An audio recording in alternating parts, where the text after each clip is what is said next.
director. And one of the producers. Yeah. Tracy Laymon, writer, director, one of the executive producers of Bob Trevino Likes It, a real life story. In fact, your true life story. I have to admit, I was so looking forward to you today, looking forward to meeting you today. A, to see what hairstyle you would be wearing, and B, to really get into the nitty gritty of this amazing film that I have fortunately been, blessed enough to check out. How are you feeling?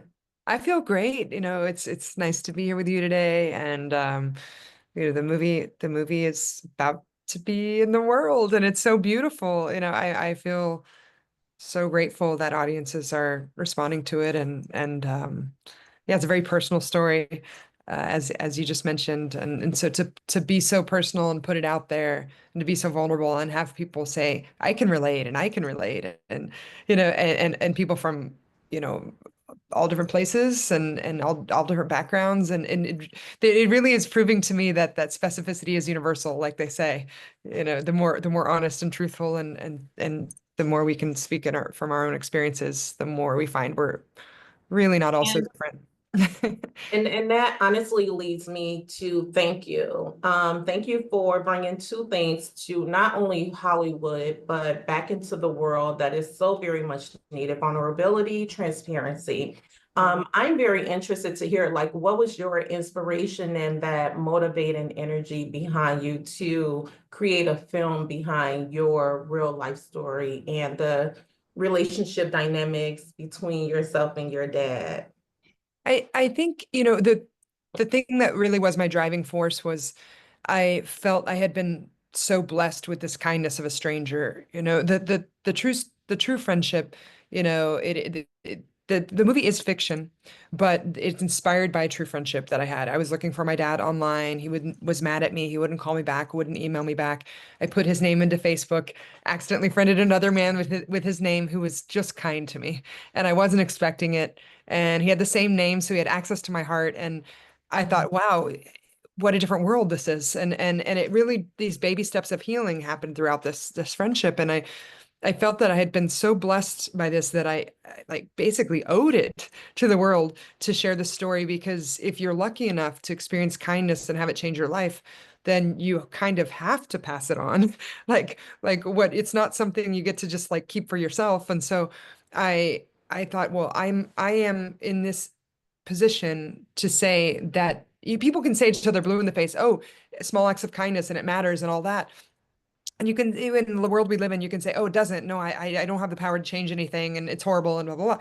But I am living proof that small acts of kindness can change someone. And if they can change one person and that person can change other people, then like your small acts of kindness have infinite power, you know? So I just needed to say this in the core of my being. And so I just did. And I just was like, whatever. It became a new motto of like, just whatever it takes. I'm going to make this movie, whatever it takes. I'm not saving anything. I always kind of, in the other stories that I tried to tell before this, I kind of saved something. I didn't take quite as much risk. In this one, I was like, this why and this reason and this cause, this bigger thing, universal thing is so much bigger than me. And so I can't save anything. I have to give it all. So Yeah, and I love that, Tracy. I want to kind of go back on a journey of timing. How long was this film in the production process in the works? Like, how long did you work on this project yourself and the uh, team? so normally it takes me a long time to write something, but I was so inspired by this. So I wrote it in 2021. We attached Barbie in 2022. Um, we had been putting together, I had a different team, I was talking to a different team back then. So we were trying to put things together in a different way. Then I kind of reset.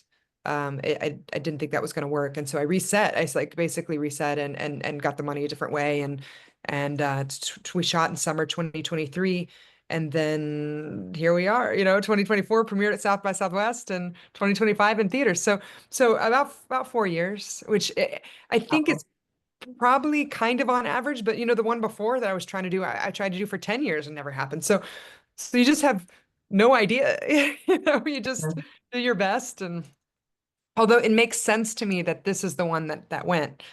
Mhm. When I look back at like, did the world need the other one? Yeah, it was a good script, award-winning script, whatever, it meant something to me. But was it timely? Did it matter? Did it speak to people? Was it going to make a big difference? I don't know. This one, I think it is in the zeitgeist that we need this kind of film right now. And so it does make sense to me that it would be this one. And I want to make the pivot back to Barbie. Barbie Yes, please, Ferreira, always. and listen, Tracy, Yes. speaking of yes, what was it about her that screamed out at you? Yes, Barbie's the one. This is literally the perfect person that I would like to play the younger me. Like, what Yeah. was it? I think, I was looking because people like it is since it is a work of fiction, I wasn't like me necessarily, the names are changed, but it was like my truth and my experiences. I was like, who can be vulnerable the way that I was vulnerable and who can be optimistic and positive in the face of adversity or challenges, and who has this kind of like ability to make the mundane monumental, to look at something and be like, wow, and have like childlike awe, and not because they're naive, but because they choose the light and the darkness. And so I saw her vulnerability in Euphoria. I was blown away by it. I found myself wanting to see more and more and more of her. And I was like, well, what am I gonna have to do? Just cast, if I want to see more of it, I have to cast her in some more, I guess, because I mean, obviously she's done a lot of work, but I that's where I was first introduced to her. And then I saw her in Unpregnant opposite Haley Lou Richardson, and I just wanted her to be in every scene. It's like she's captivating, she's funny, she's real. And I was really looking at the heart of Lily Trevino. I was looking at a lot of time I say it didn't feel like I was casting actors. I felt like I was casting hearts. Mhm. I was looking for the right hearts to play in this film.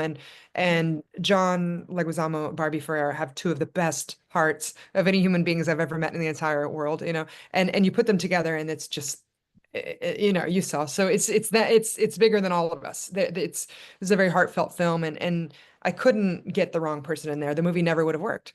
So, I selfishly, I just wanted to see more Barbie, and it just happened to align with the fact that she's the absolute perfect person to play Lily Trevino. I love that. And I want to just kind of pull away from the heartfelt moments of, bringing this story to life, soon to the big screen with film festivals, right? But in a number of days to the entire world. Was any part of this journey like somewhat therapeutic for you? Like, did you find like healing serving as like some type of vehicle, like throughout working on this? Yeah, I think I was pretty naive to think I'd done my healing.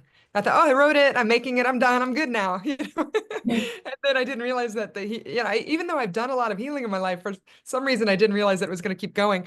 So I remember looking out at my cast and crew and being in awe of the team that we had formed. And it was like a little family. We were facing all these obstacles and we had each other's backs. And it was overwhelmingly beautiful to realize that we were showing up for each other in that way, and that everybody felt, it's my understanding, I hope everybody felt comfortable and safe and like they belonged there, because most of my stories deal with a sense of belonging. And it's very important to me that everybody feel like they belong, because I absolutely believe that in real life. And if we could all understand that, what a better world it would be, you know? Yeah. So to look out at these beautiful human beings from, all different backgrounds working together like a family, it was this like microcosm of how I would hope we could all be. Yeah. And then so I was almost on the verge of tears from how beautiful that was all the time. And I'd be struggling. You can't do everything yourself. And I am a recovering people pleaser. And sometimes I'm, hyper vigilant, super independent at, my own coping mechanisms. But to know that I'd be like, okay, what am I gonna do? I can't do it. And someone hand me the thing I need. I'd be like, what?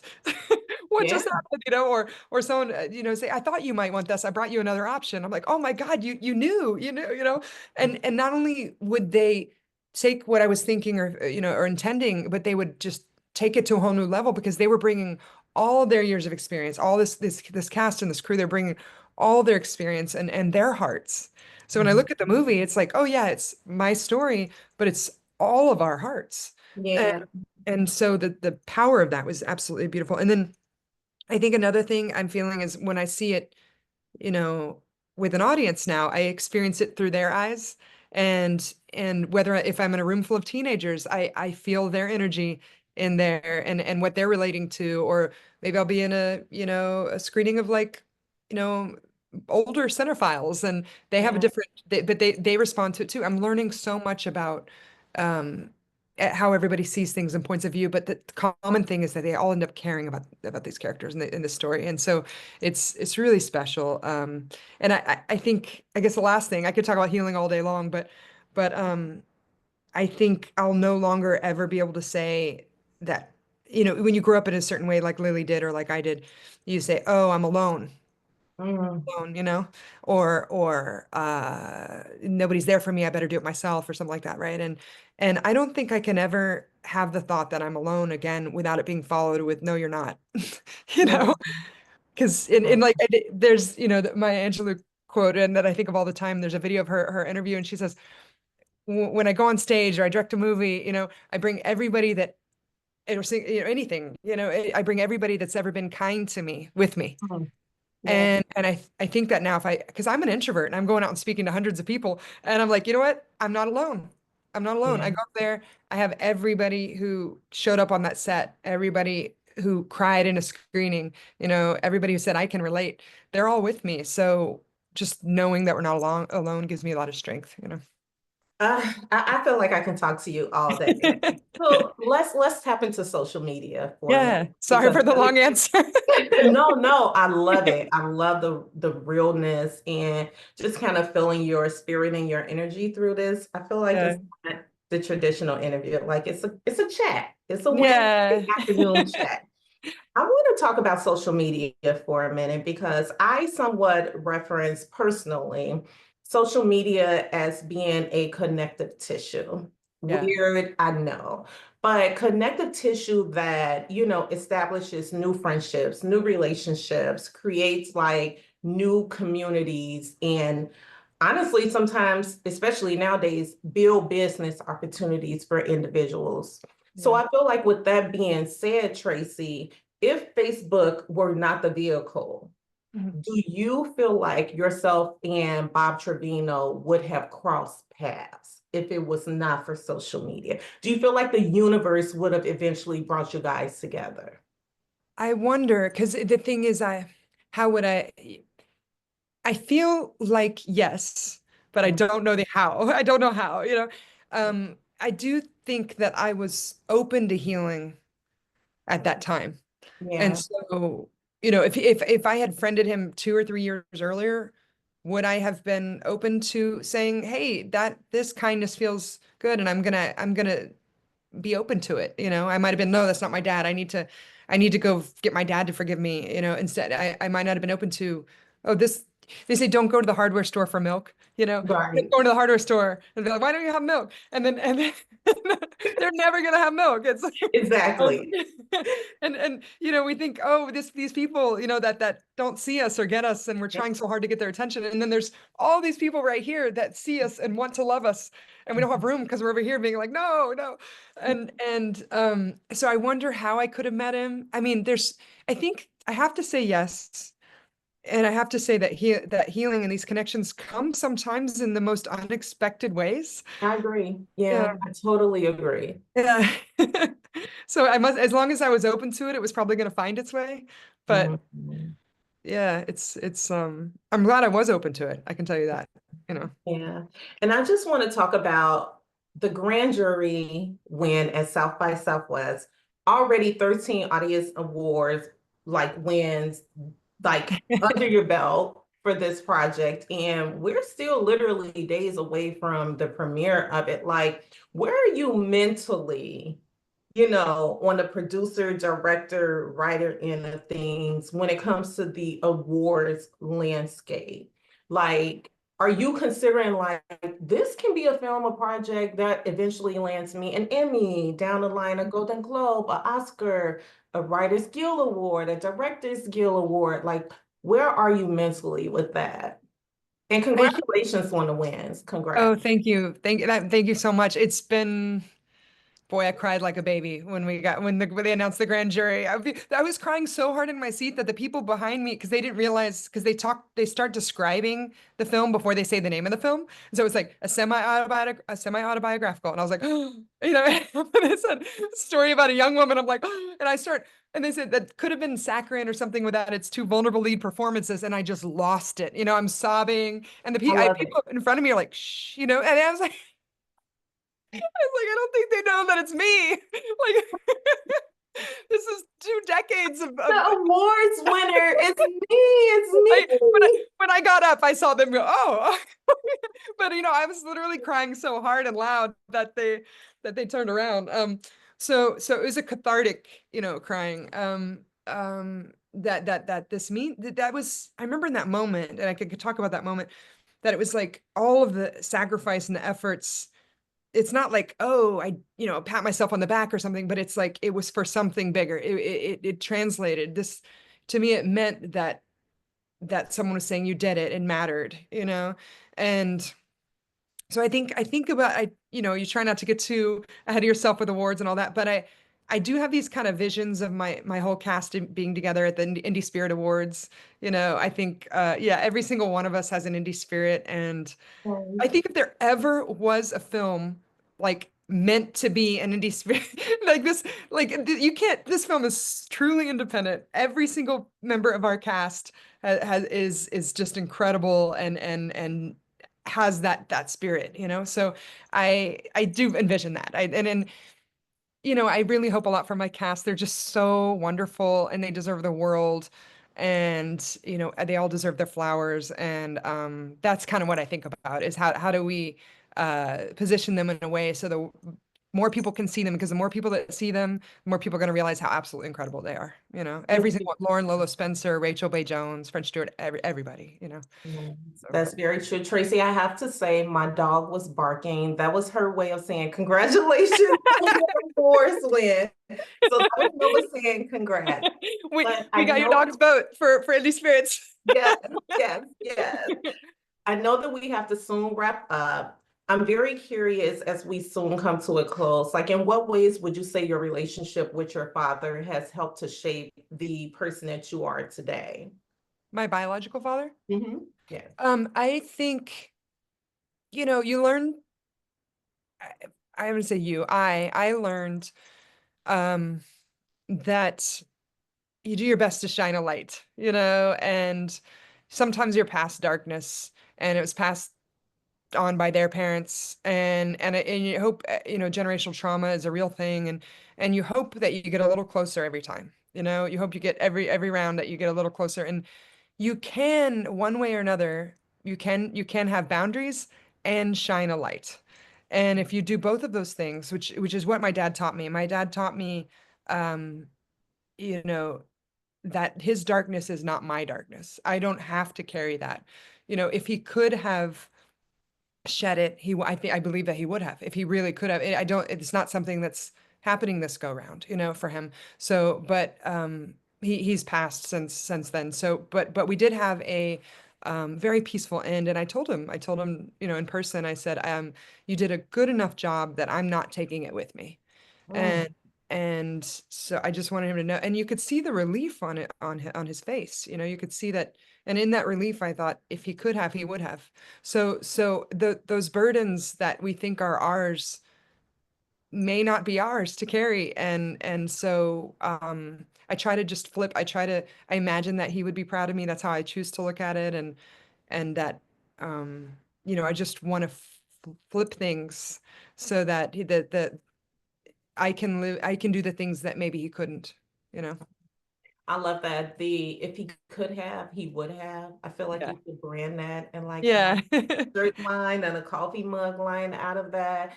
Yeah. Before I let you go, Tracy, for the younger Tracy's out there, in Lily's experiencing some of the similar things that you, Lily, went through with, her father and upbringing, like what would be those words of encouragement, wisdom, advice that you would extend their way? I think paying attention to your own feelings, especially if you're a recovering people pleaser, if someone sees you, not that they have to agree with everything, but if they see you and your soul and they support you and they make you feel lit up, hang out with them more, you know? And if they make you feel small and anxious and like you're not worth much, hang out with them less. You know, when you've been through a lot, those baby steps are kind of the beginning of a journey, and but they are steps, and you wind up like over time being like, wow, I got from here to here, you know? And you don't have to get from here to here in a day. You can get here and then and you wind up where you need to be. So and I think learning for me that my voice is important, and that you grow up a certain way and you think, oh, I got to keep everybody else happy, or my voice doesn't matter, or maybe the world sees me a certain way and I've got to do that. And you really don't. I couldn't have, I was as honest and as personal as I could be with this film. And I couldn't be more grateful that I finally did that, because I learned that there's so many other people going through similar things. And so if you have a story to tell, I tell my younger self, your story matters. I would tell people who are in a similar situation, your story matters, your point of view matters. And if you can find the courage, because think of it as being bigger than you, because it is bigger than you. Find the courage to step out and tell your story. You're going to find other people that need to hear it. And that's we need it. We need it now more than ever, I think. So We definitely do. We definitely do. I know that this film is going to do amazing things. I am so ecstatic for it to premiere and for more of the world to see. Congratulations on everything that has already been, everything to come. It is such a pleasure to thank meet you. It thank you, really is. Natasha. And I look forward to seeing more of your work and all of the success that this film brings forth. Thank you so Thank much, Tracy. Thank thank you. you. Thank you so much. Thank you for everything. I'll